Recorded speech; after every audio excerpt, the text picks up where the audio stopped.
2 का स्क्वायर हो जाएगा। जरा बताइए यहाँ 2 इंटू में 2 टू क्या हो जाएगा, यहाँ पे 4 हो जाएगा, 4 टू क्या होगा 8 होगा। मतलब कि आपकी सेकंड सेल में जो मैक्सिमम इलेक्ट्रॉन निकल के आ रहे हैं वो कितने निकल के आ रहे हैं, 8 इलेक्ट्रॉन निकल के आ रहे हैं। पहले वाले में कितने निकल के आए, 2, और दूसरे वाले में कितने आते हैं, 8। आपने इस लॉ को तो पढ़ा ही होगा कि 2 8 18 32 पढ़ा है कि नहीं पढ़ा है, 2 8 18 32 पढ़ा है कि नहीं पढ़ा है। वही बनकर के आ रहा है कि ये 2 8 18 32 आया कहाँ से है, मैं आपको ये दिखा रहा हूँ।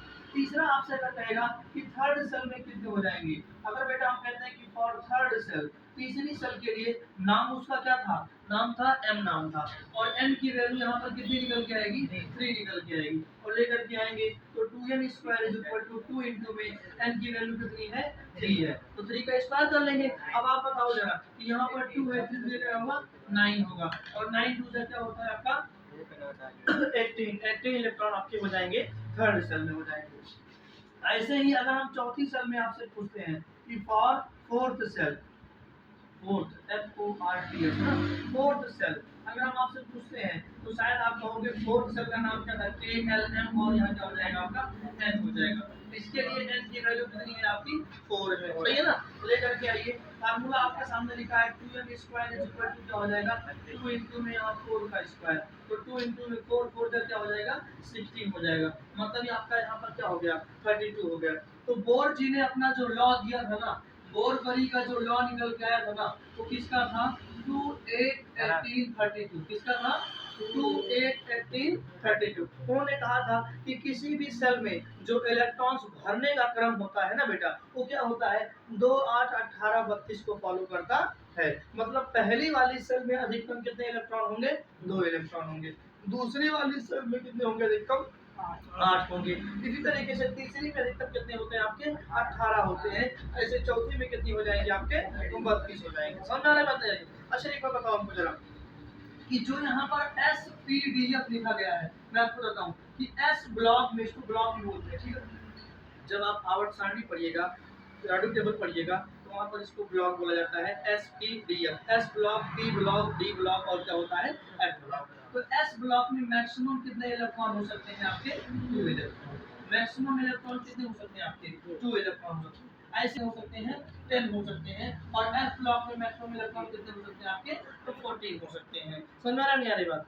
तो अब ये कितने हो जाएंगे, यहाँ पर आपके 2 होते हैं, यहाँ पर 6 होते हैं, यहाँ पर 10, और यहाँ पर कितने होते हैं, 14 होते हैं। ब्लॉक की मैं बात कर रहा हूँ। S ब्लॉक में अधिकतम इतने, P में इतने, D में इतने, और F में कितने होते हैं, इतने इलेक्ट्रॉन्स होते हैं। ये आपको ध्यान में रखना है। एक चीज और बताइए, अब मैं आपको टिप देता हूँ याद करने की। जैसे आप लोगों ने अगर पीरियोडिक टेबल कभी देखा हो, देखे ना, देखे कभी आवर्त सारणी देखा ना, टंगी होती है, अपने घरों में लाके टांगे होंगे आप, तो मान लीजिए कि ये पीरियोडिक टेबल है, तो आप पाएंगे ना कि स्टार्टिंग में यहाँ पर 2 लाइनें आपको देखने को मिलेगी, वहाँ ऊपर लिखा होगा S ब्लॉक। क्या लिखा होगा, S ब्लॉक, S। समझ आ रहा है, कैमरा इधर फोकस कर पीरियोडिक टेबल की तरफ, इसको मान लेते हैं कि क्या है, पीरियोडिक टेबल है। तो यहाँ एक आपका पहला, यहाँ पर क्या हो जाएगा आपका दूसरा हो जाएगा। नहीं समझ आ रहा है, नहीं समझ आ रहा है।